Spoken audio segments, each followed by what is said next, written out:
Hi viewers, ఎలా ఉన్నారు? మరో రెసిపీతో మీ ముందుకి వచ్చేసాను. ఈరోజు చేయబోయే రెసిపీ గోంగూర పప్పు. ఎవ్వరికి ఇష్టం లేదు అని చెప్పేవాళ్ళే చాలా తక్కువ అండి. వాళ్ళకి టేస్ట్ లేదనుకుందాం, కానీ గోంగూర పప్పు అందరి ఫేవరెట్. మరి ఎలా చేయాలో ప్రాసెస్లోకి వెళ్ళిపోదామా? ఇదిగోండి, గోంగూర ఆకుల్ని ఈ విధంగా కాడల్ని తుంచి ఒక బౌల్లో వేసుకున్నాను. 1-3 సార్లు బాగా కడుక్కోవాలి, ఎందుకంటే ఇసుక ఉంటుంది కదండి. ఇసుక లేకుండా బాగా కడుక్కొని వేరే బౌల్లోని వేసుకోవాలి. తర్వాత ఒక గ్లాస్ వాటర్ వేసుకొని మీడియం ఫ్లేమ్ మీద 5 నిమిషాలు ఉడికించాలి. ఇలా ఉడికించిన తర్వాత స్టవ్ ఆఫ్ చేసేసి చల్లారనిద్దాం. ఈలోగా కుక్కర్లోని కందిపప్పుని ఉడికించుకోవాలి. ఇదిగోండి, 2 కప్పులు కందిపప్పు తీసుకొని 2 సార్లు బాగా కడుక్కోవాలి. డస్ట్ ఉంటుంది కదండి, సో ఈ విధంగా క్లీన్ చేసుకోవాలి. తర్వాత 2 గ్లాసులు వాటర్ పోసి 3 విజిల్ వచ్చేంత వరకు కుక్ చేసుకోవాలి. ఈలోగా ఆకు చల్లారింది. ఇప్పుడు మిక్సర్ జార్లో వేసి ఫైన్ పేస్ట్ని చేసుకోవాలి. ఉడికించిన ఆకు వాటర్ని మాత్రం అస్సలు పారేయకండి, ముందు చాలా యూజ్ ఉంటుంది. చూస్తూ ఉండండి. ఇప్పుడు ఈ విధంగా పేస్ట్ని చేసుకోవాలి. తర్వాత కుక్కర్లో పప్పు వేసాం కదండి, బాగా ఉడికిందండి. ఒకసారి అంతా విస్కర్తోని కలుపుకోవాలి.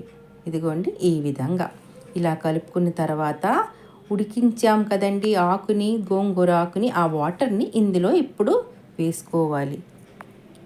ఇలా వేసుకున్నామా, ఇప్పుడు ఒకసారి అంతా బాగా కలుపుకోవాలి. ఇలా కలుపుకున్న తర్వాత స్టవ్ వెలిగించి స్టవ్ మీద పెట్టేసి మిక్సర్లోని చేసుకున్నాం కదండి ఆకుని, పేస్ట్ చేసుకున్నాం కదా గోంగూర ఆకుని, అవి కూడా వేసేసి ఇప్పుడు ఉల్లిపాయలు ఒక 5 పచ్చిమిర్చి వేసుకోవాలి. పులుపుగా ఉంటుంది కాబట్టి కారం కొంచెం ఎక్కువగానే పడుతుంది. ఇప్పుడు పసుపు 2 స్పూన్ల కారంని వేసామండి. 2 స్పూన్ల కారం వేసిన తర్వాత కొద్దిగా ధనియాల పొడి వేసి సాల్ట్ వేసేసి తగినంత ఒకసారి అంతా ఈ విధంగా కలిపి సిమ్లోనే ఉడికించాలి. ఇప్పుడు షుగర్ని 1/2 టీ స్పూన్ వేసాను, ఎందుకంటే ఆకు కొంచెం వగరుగా ఉంటుంది కదండి. ఆ వగరు పోవటానికి ఒక 1/2 టీ స్పూను షుగర్ని వేస్తామండి. ఇదిగోండి, ఇప్పుడు బాగా మరిగింది కదా. ఇప్పుడు పోపు కోసం పోపు దినుసులు, మెంతులు, ఎండుమిర్చి, వెల్లుల్లిపాయలు, కరివేపాకు రెడీ చేసుకున్న పోపులో ఇవన్నీ వేసేయాలి. పోపు బాగా వేగాక ఇంగువని కొద్దిగా చల్లాలి. దానివల్ల మంచి సువాసన వస్తుంది పప్పుకి.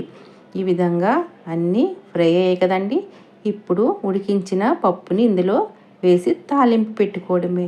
అబ్బా, ఎంత మంచి వాసన! గుమగుమలాడే గోంగూర పప్పు రెడీ అయిపోయిందండి.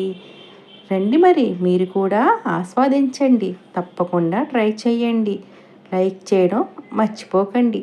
సబ్స్క్రైబ్ చేసుకోకపోతే సబ్స్క్రైబ్ చేసుకోండి. ఇలాంటి మరిన్ని వీడియోస్ మీ ముందుకు తీసుకొస్తాను. Like, share, subscribe. Thank you for watching.